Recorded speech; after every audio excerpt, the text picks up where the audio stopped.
Macron envisage une dissuasion nucléaire européenne. Le président français s'est dit prêt à ouvrir la discussion sur une dissuasion nucléaire européenne après l'altercation entre Trump et Zelensky. Le scénario d'une dissuasion nucléaire européenne se heurte à de nombreux obstacles. Alors de quoi il s'agit? C'est ce que tu vas apprendre dans cette vidéo. Alors abonne-toi, commente et partage. C'est parti.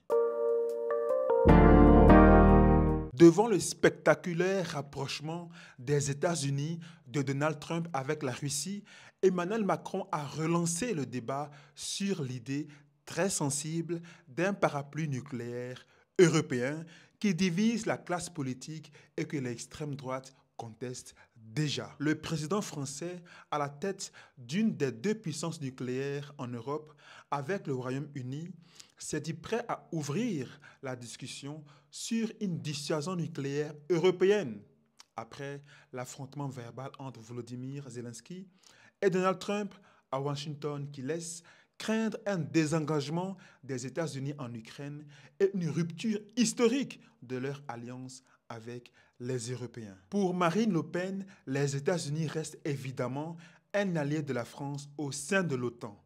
Ceux qui disent le contraire ne sont pas des gens raisonnables, a-t-elle affirmé. La dissuasion nucléaire de la France doit rester française et on ne doit pas la partager, a-t-elle estimé.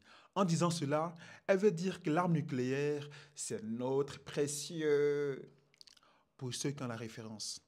Elle minimise la portée des échanges très tendus entre les présidents américains et ukrainiens dans le bureau ovale.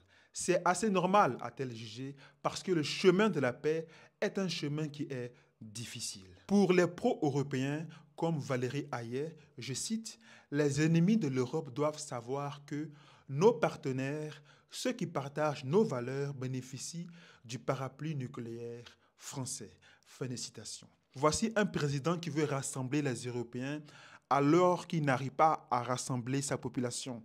Sa population le vomit. Sa population marche tous les jours pour demander sa démission.